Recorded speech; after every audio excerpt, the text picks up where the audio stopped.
आज north east में हम विवादों के बॉर्डर नहीं बल्कि विकास के कॉरिडोर बना रहे हैं, उस पर बल दे रहे हैं।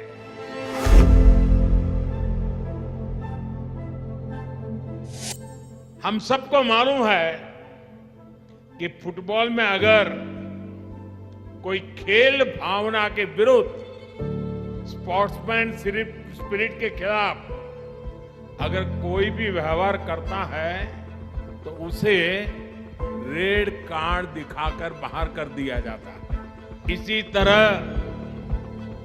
पिछले 8 वर्षों में हमने नॉर्थ ईस्ट के विकास से जुड़ी अनेक रुकावटों को रेड कार्ड दिखा दिया है।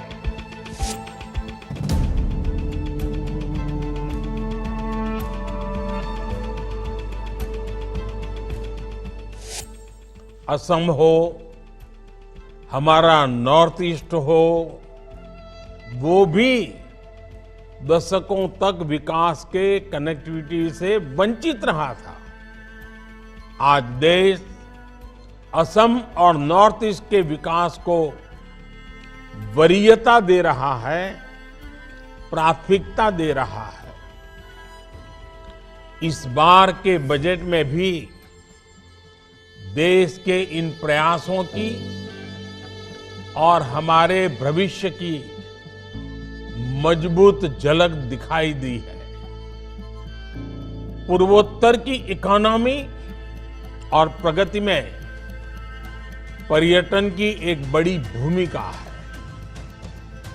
इस बार के बजट में पर्यटन से जुड़े अवसरों को बढ़ाने के लिए विशेष प्रावधान किए गए हैं। देश में 50 टूरिस्ट डेस्टिनेशंस को विशेष अभियान चलाकर विकसित किया जाएगा।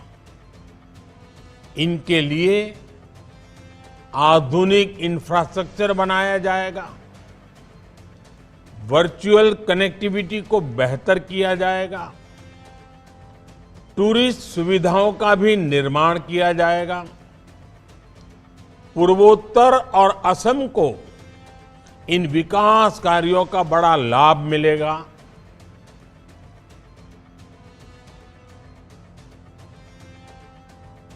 बीते वर्षों में पूर्वोत्तर के पारंपरिक कौशल को नई पहचान देकर ग्लोबल मार्केट में जोड़ने की दिशा में देश ने ऐतिहासिक काम किए हैं। आज असम की आर्ट, असम के लोगों के स्किल, यहां के बैम्बू प्रोडक्ट्स के बारे में पूरे देश और दुनिया में लोग जान रहे हैं, उन्हें पसंद कर रहे हैं।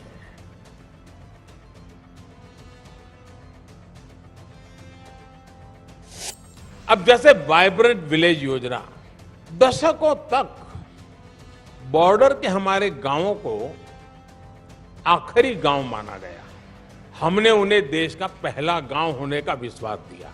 हमने वहां विकास को प्राथमिकता दी।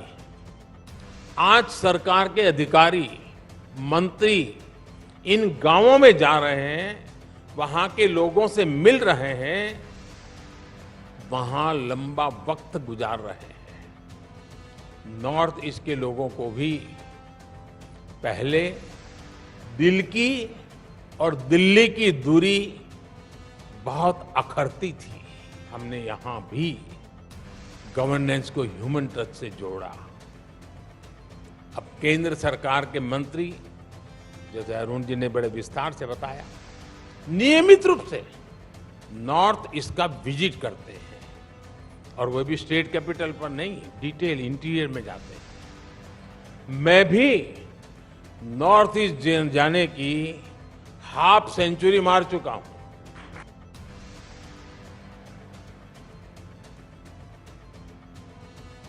पिछले 9 वर्षों में हमने तेज गति से उन लोगों तक कनेक्टिविटी का विस्तार किया है जो लंबे समय तक डिस्कनेक्टेड रहे, आज नॉर्थ ईस्ट के भी ज्यादातर गांव ऑल वेदर रोड से कनेक्टेड हैं।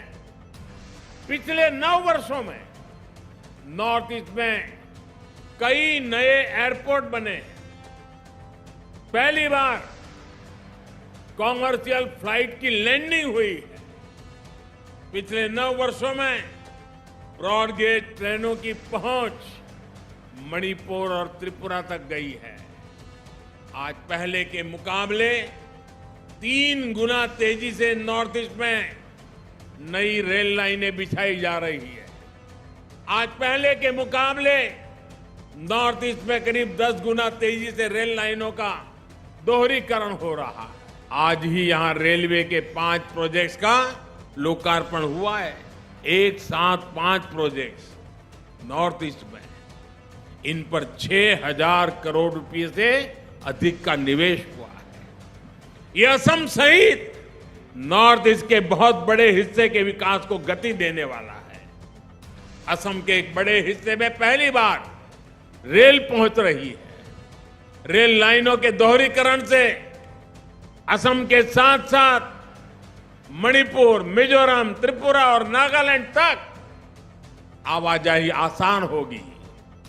इससे मालगाड़ियां भी अब अनेक नए क्षेत्रों तक पहुंच पाएगी। इससे आस्था और पर्यटन के अनेक स्थलों तक आना जाना और भी आसान हो जाएगा।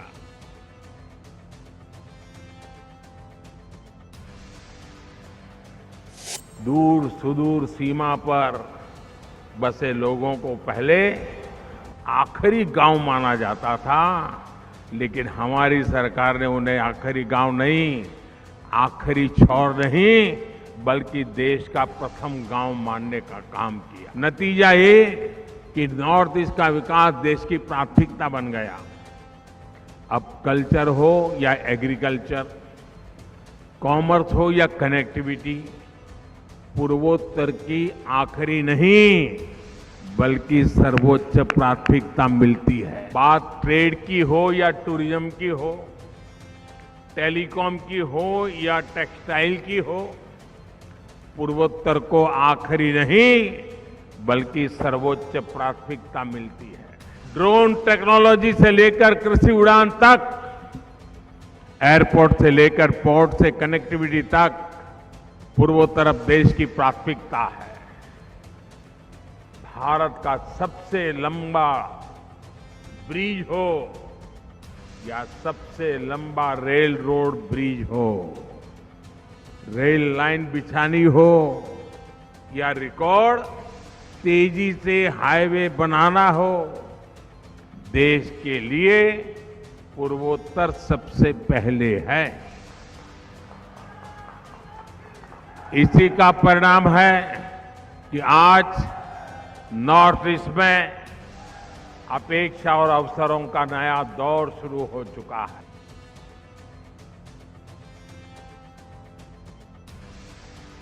बैम्बू यहां के जीवन शैली का एक अहम हिस्सा है।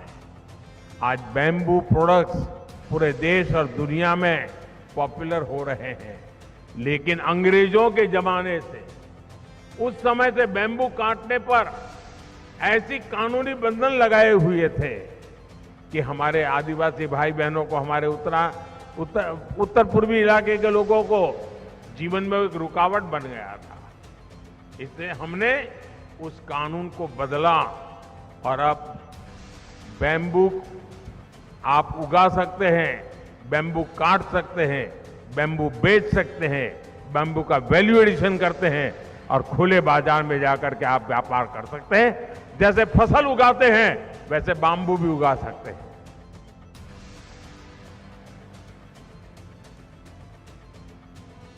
आज नॉर्थ ईस्ट को अपना पहला एम्स मिला है और असम को 3 नए मेडिकल कॉलेज मिले हैं। आईआईटी गुवाहाटी के साथ मिलकर आधुनिक रिसर्च के लिए 500 बेड वाले सुपर स्पेशलिटी अस्पताल का भी शिलान्यास हुआ है और असम के लाखों लाख साथियों तक आयुष्मान कार्ड पहुंचाने का काम मिशन मोड पे शुरू हुआ है। नए एम्स से असम के अलावा अरुणाचल प्रदेश, नागालैंड, मेघालय, मिजोरम और मणिपुर के साथियों को भी इसका बहुत लाभ मिलने वाला है।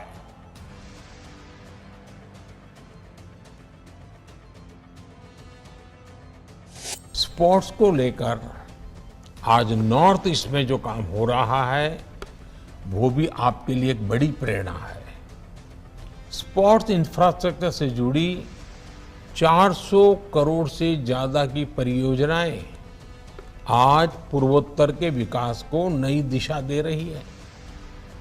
इम्फाल की नेशनल स्पोर्ट्स यूनिवर्सिटी आने वाले समय में देश भर के युवाओं को नए अवसर देगी। खेलो इंडिया स्कीम और टॉप्स जैसे प्रयासों ने इसमें एक बड़ी भूमिका निभाई है।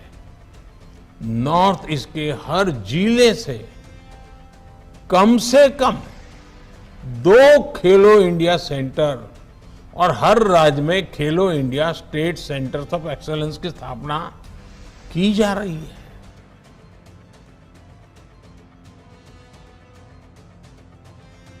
आज इंफ्रास्ट्रक्चर को लेकर अनेक राज्य भी राज्यों के बीच में कंपटीशन हो रही है, स्पर्धा हो रही है, विकास की स्पर्धा हो रही है। देश में ये जो बदलाव आया है उसका सबसे बड़ा लाभार्थी भी आज ये मेरा नॉर्थ ईस्ट ही है। शिलांग सहित नॉर्थ ईस्ट की सभी राजधानियां रेल सेवा से जुड़े, इसके लिए तेजी से काम चल रहा है। साल 2014 से पहले जहां हर हफ्ते 900 उड़ानें ही संभव हो पाती थी, आज इनकी संख्या करीब 1900 तक पहुंच गई है। कभी 900 हुआ करती थी, अभी 1900 हुआ कर गई है। आज मेघालय में उड़ान योजना के तहत 16 रूट्स पर हवाई सेवा चल रही है। इससे मेघालय वासियों को सस्ती हवाई सेवा का लाभ मिल रहा है। बेहतर एयर कनेक्टिविटी से मेघालय और नॉर्थ ईस्ट के किसानों को भी लाभ हो रहा है। केंद्र सरकार की कृषि उड़ान योजना से यहां के फल सब्जी देश और विदेश के मार्केट तक आसानी से पहुंच पा रहे हैं। 2014 की तुलना में नॉर्थ ईस्ट में ऑप्टिकल फाइबर की कवरेज लगभग 4 गुना बढ़ी है। वहीं मेघालय में ये वृद्धि 5 गुना से अधिक है। नॉर्थ ईस्ट के कोने कोने तक बेहतर मोबाइल कनेक्टिविटी पहुंचे, उसके लिए 6000 मोबाइल टावर लगाए जा रहे हैं। इस पर 5000 करोड़ रुपए से अधिक खर्च किया जा रहा है। आज मेघालय में अनेक 4G मोबाइल टावर्स का लोकार्पण इन प्रयासों को गति देगा। ये इंफ्रास्ट्रक्चर यहां के युवाओं को नए अवसर देने वाला है। मेघालय में IIM का लोकार्पण और टेक्नोलॉजी पार्क का शिलान्यास भी पढ़ाई और कमाई के अवसरों का विस्तार करेगा। नॉर्थ ईस्ट के विकास के लिए भाजपा की एनडीए की सरकार पूरी ईमानदारी से काम कर रही है। इस वर्ष ही 3 नई योजनाएं शुरू की गई है, जो या तो सीधे नॉर्थ ईस्ट के लिए है या फिर उनसे नॉर्थ ईस्ट का सबसे अधिक लाभ होने वाला है। पर्वतमाला योजना के तहत रॉपवे का नेटवर्क बनाया जा रहा है। इससे नॉर्थ ईस्ट के प्रसिद्ध पर्यटन स्थलों में सुविधा बढ़ेगी और टूरिज्म का विकास भी होगा। पीएम डिवाइन योजना तो नॉर्थ ईस्ट के विकास को नई गति देने वाली है। इस योजना से नॉर्थ ईस्ट के लिए बड़े डेवलपमेंट प्रोजेक्ट्स अधिक आसानी से स्वीकृत हो पाएंगे। यहां महिलाओं और युवाओं की आजीविका के साधन विकसित होंगे। पीएम डिवाइन के तहत आने वाले 3-4 साल के लिए 6,000 करोड़ रुपए का बजट तय किया जा चुका है। बीते 8 वर्षों में अनेक संगठनों ने हिंसा का रास्ता छोड़ा है, स्थायी शांति की राह पकड़ी है। नॉर्थ ईस्ट में आस्था की आवश्यकता ना पड़े, इसके लगातार राज्य सरकारों के साथ मिलकर स्थितियों को सुधारा जा रहा है। यही नहीं, राज्यों के बीच सीमाओं को लेकर भी दशकों से जो विवाद चल रहे थे, उनको सुलझाया जा रहा है। वनों से प्राप्त उपज में वैल्यू एडिशन के लिए नॉर्थ ईस्ट में 850 वनधन केंद्र स्थापित किए जा चुके हैं। इनसे अनेक सेल्फ हेल्प ग्रुप जुड़े हैं, जिनमें अनेक हमारी माताएं बहनें काम कर रही है। यही नहीं, घर, पानी, बिजली, गैस जैसे सोशल इंफ्रास्ट्रक्चर का भी नॉर्थ ईस्ट को सबसे अधिक लाभ हुआ है। बीते वर्षों में मेघालय में 2 लाख घरों तक पहली बार बिजली पहुंची है। गरीबों के लिए लगभग 70,000 घर स्वीकृत हुए हैं। लगभग 3 लाख परिवारों को पहली बार नल से जल की सुविधा मिली है। ऐसी सुविधाओं के सबसे बड़े लाभार्थी हमारे आदिवासी भाई बहन हैं।